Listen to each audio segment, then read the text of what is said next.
Okay, so today we're going to take the step of trying to figure out where the money from the pre-sale wallet in Aviate Finance actually went, and to try and establish if there's anything left, because the project founder, Josh, just won't tell us. Here's what he had to say in a recent question and answer session. From what my understanding, you guys raised how much? 1.6? Yeah, 1.6. So 1.6. So you lost to Michael 900 a million, right? Something like a million one, a million two. How much did you lose? Yeah. So you have like 400,000 something there. Yeah, exactly. Okay, So, as you can see from that clip, Josh didn't tell us how much money was left, even when asked the question directly. You'll note that he swerved the question on how much had been lost as well. Very interesting, although hardly surprising given the last 4 months where he's basically told us nothing, and he seems to think that this absolves him of any responsibility. I'm not sure about that one, Josh. His current strategy of blaming Michael Leitner-Young for everything might, in his mind, have some mileage, but it doesn't absolve Josh of blame for the lies that he's told and the fact that we sent him the funds. We didn't send them to Michael. And he had custody of the funds. He had responsibility for the funds. And ultimately, he was the one that enabled Michael to do whatever it was he did, if indeed he did anything. Here's one of Josh's lies. We were using these bots for like 6+ months before we even started. So no, we were not victims of false advertising. Anyway, we've got the excellent Arkham Intelligence website on the screen, so let's dig into some of these transactions. The first thing that's evident from this is the graph here, which shows $1.6 million was raised from Aviate Finance victims and then was swiftly paid out somewhere. So let's try and figure out where. The first transaction on the list here is a 45k transaction to a wallet. And this wallet, we do know who this one belongs to. It actually belongs to Shiny Jackal. Shiny Jackal's a bot developer who's associated with James Pelton's project Warfire and Warbots. He also runs bots independently of this. And it's kind of strange that if Josh was using Shiny Jackal, that he didn't tell us, because this would have actually given him a bit of credibility. Because Shiny Jackal, certainly up to this point, had a fairly good reputation in the space. James Pelton himself was actually contacted about this to see whether he had any comments, and he did. He said that Shiny Jackal had been contacted by Josh and had been paid $45,000 to manage $1 million of Aviate funds, which he set up, but then Josh shortly after pulled all of the funds from it, and Shiny Jackal kept the money. So that's that one. Before we go any further, you might be asking the question to yourself, why is Josh paying expenses from the pre-sale wallet?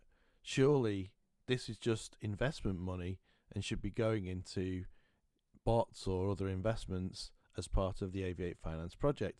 After all, we were told that $1 in represented $1 of value when it came to the bots and their trading. If he's going to be paying the expenses from the pre-sale wallet, this is clearly devaluing the Aviate token before anything has even happened. And $1 in doesn't mean $1 of trading power, if you like. Anyway, let's move on and go back to the pre-sale wallet. So the next transaction is a deposit into Bybit.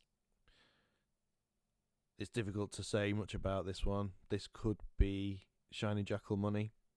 It could be Michael Leitner-Young money. But we kind of know that Michael Leitner prefers KuCoin based on comments from some of his former business partners. So I'm wondering whether this one is Shiny Jackal, the initial deposit for that. Let's go for the next one, the OpenSea user here, the $25,000 transaction.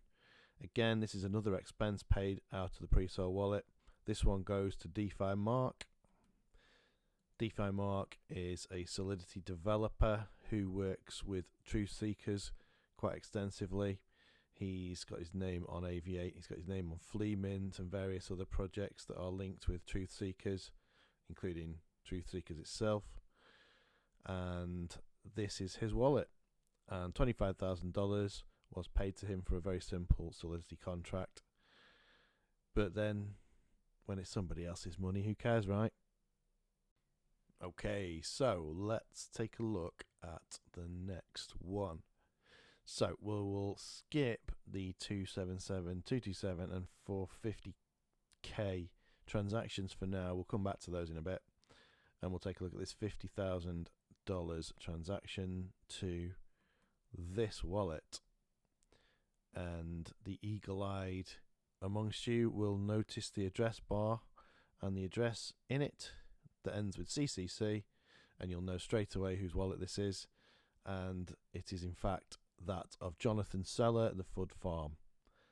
And you can verify this by going through the list of transactions if you really have the time. You can see there's quite a lot, and you'll note in there that it starts off with a heavy drip investment, moves into things like the animal farm or whatever it was, and then you get loads of the 7-day group type rug plays that he calls rug plays, the ROI projects that he shills when he's in to get more people into the scheme to make sure he profit. I mean, no, he doesn't. He's just documenting his journey.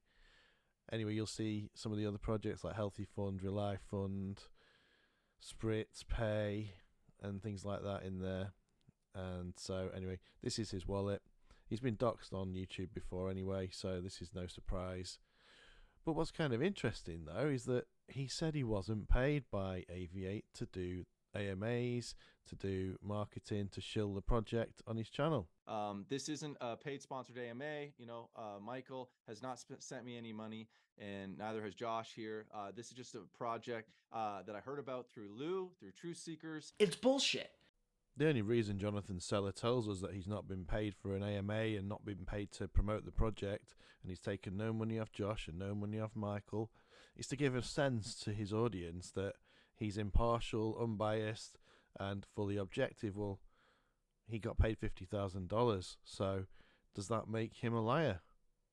Well, maybe not, because he hadn't been paid at that point, so he was telling the truth, but he did get paid, and they didn't pay him for nothing. They're not going to rug pull us because they're TKYC. Yes, Jonathan, that's what they paid you for. It's also yet another payment of expenses from the pre-sale wallet. Clearly, Josh and Tommy, the two founders, have put absolutely nothing of their own money into this, and they're just spending investors' money to keep the thing going. It's absolutely disgusting what they've done. So let's get back to the pre-sale wallet and continue our mission. So let's have a look. So we've got the $60,000 here that went into the liquidity pool at the start. That has since been sold, and there's 25,000 left. That's the balance of this wallet at the moment.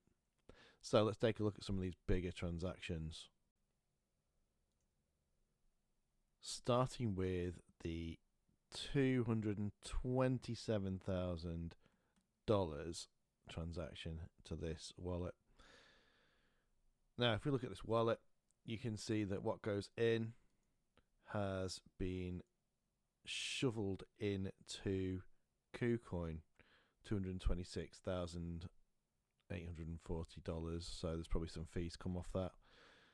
That's where the funds have gone from this wallet. So he's taken them from the pre-sale wallet, sent them to this wallet, and from this wallet they've gone to KuCoin. Now this could be the initial Michael Lightner-Young deposit, which doesn't really tie up with what Josh told us in his apology document, which I've done a video on already. But that's where this money went to. So this money did go to KuCoin. So let's jump back to the pre-sale wallet again. The next transaction is the $450,000 transaction to this wallet. So let's take a look where the money went here. Well, this is showing the vast majority of the funds coming, well, almost all the funds, in fact, that have come into this have gone into Bybit. So what's come in and where's it come from? Okay, so you can see here from this Gnosis proxy contract, which represents the Aviate Finance pre-sale wallet, you can see that a total of $895,000 has been paid into this wallet here. And if we just jump back to the pre-sale wallet, that's the total of this transaction here and also the 445k transaction as well. So you've got the 450, the 445, and they've both been sent to this wallet and then subsequently into Bybit. You might wonder why PancakeSwap's top of this list here instead of Bybit Deposit.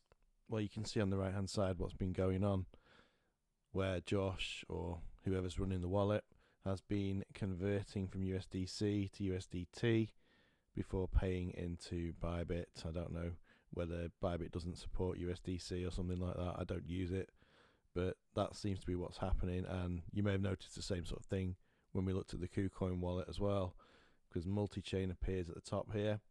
This is just showing that multi-chain processed $453,000 worth, as in it went in and out. They may have been bridging funds, I don't know. Again, maybe KuCoin doesn't support the Binance Smart Chain and that's the reason, and they've put this onto another chain and that's why multi-chain was involved. Not sure, but ultimately that's where the funds went, into KuCoin, into Bybit. We can also see as well there's another Bybit deposit coming from the pre-sale wallet, which is 51,000, so a total of 46,000 went into Bybit. There we go. Is this the Shiny Jackal $1 million that he was managing for a month or two?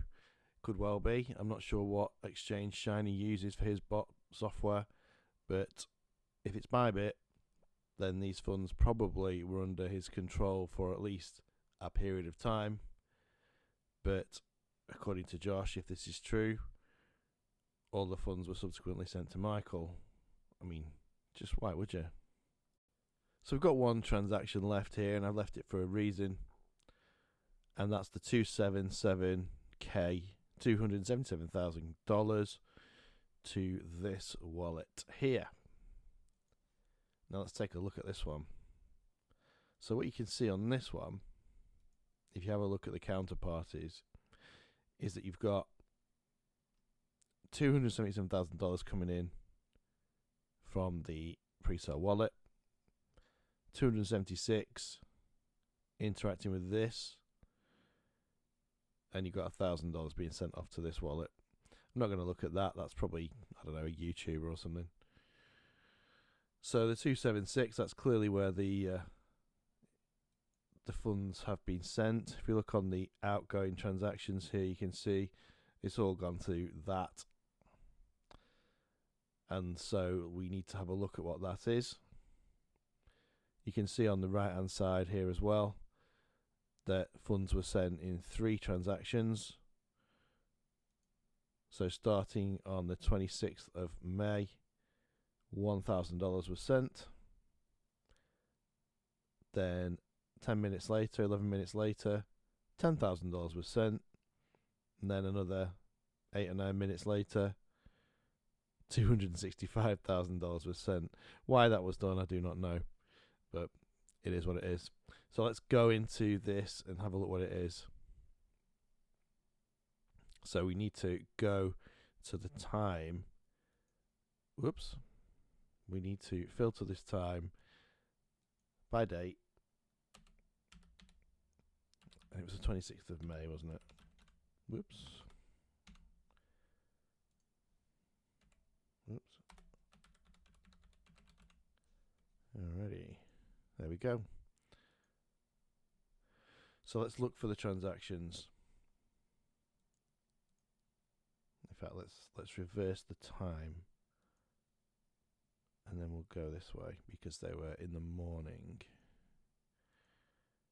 Here we are. So the first transaction was $1,000, which is this one, I think. Am I right? Yeah, that's the one. So it comes in here, $1,000. Then it goes to the Wombat Exchange liquidity pool for USDC. Cool. Let's scroll down for the next one, see if we can find that. So the next one was 10,000. Here it is. $10,000 comes in. You can cross-reference the times if you want, and they do match. The $10,000 comes in into the Wombat Exchange liquidity pool. Again, minus small amount of fees. And then, of course, well, you know what's coming. We can see here $265,000 come in. And then, well, it's obviously in the wrong order here because it was all done on at the very same time. But this has gone into the Wombat Exchange liquidity pool as well. So we've got a total here of 265 plus 10 plus 1. So 276 has gone into the liquidity pool. And it seems to still be there. So, in theory, there are $276,000 left in Aviate, plus 24,000 of what was the liquidity pool that's been cashed out. So that makes a total, quite nicely, of $300,000 left, assuming, of course, that all the funds that went into KuCoin and all the funds that went into Bybit have been lost. There are no good reasons why Josh will not disclose the total amount left. There are only bad reasons. Some of these could be that he wants to skim something off the top before he discloses a figure, or he might just be holding out till everyone gives up on the project, then he can walk away with a nice little nest egg. At the moment, it's just turned into Prosperity Gen Ventures version 2, where the chat has been locked in the Discord, and periodically we get a post promising something, and that thing never happens. We were promised trade logs and logs of Michael admitting funds had gone and things like that, but none of that's materialized. We've had a half-hearted video where Michael apparently admits the funds have gone. Here's a clip of that. His side of what happened, and then we'll go from there. Great, thanks, Josh. And I will also be producing a spreadsheet in the next couple days here to give to Josh as well for the trades, just so you guys have that as well. Essentially, in the last month or two, based on the volatility of Bitcoin, the bot has been hitting stop loss due to very volatile trades. Where the token swings from 27,000 down to 25,300, which has caused multiple consecutive stop loss events. Ultimately, when we do our backlog testing or our hindsight testing, the bot has not performed as well as I'd hoped or had anticipated. But unfortunately, the funds that were in the bot have been traded at a loss at this point. Like I said, I'll be producing the trade spreadsheet to Josh in the next couple of days here. So that's all I have to provide for you guys. Okay, so let's wrap this one up. So we've established that $50,000 was sent to Jonathan Seller, even though he said that he wasn't being paid. $25,000 went to DeFi Mark for not very much development, and $45,000 went to Shiny Jackal in order to run bots for $1 million of Aviate funds that he had access to for about 5 minutes. And the rest, aside from the $60K that went to liquidity, was sent to Bybit and KuCoin accounts, with about $270,000 sent into a Wombat Exchange USDC liquidity pool.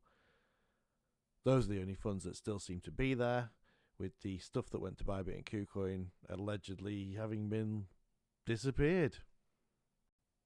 I'll just leave you with some final words from your excellent Aviate Finance founder, Joshua. The thing is as well is this guy.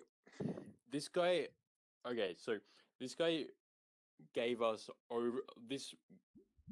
This guy we before and then he and also he Tie me kangaroo down, sport. Tie me kangaroo down. Tie me kangaroo down, sport. Tie me kangaroo down.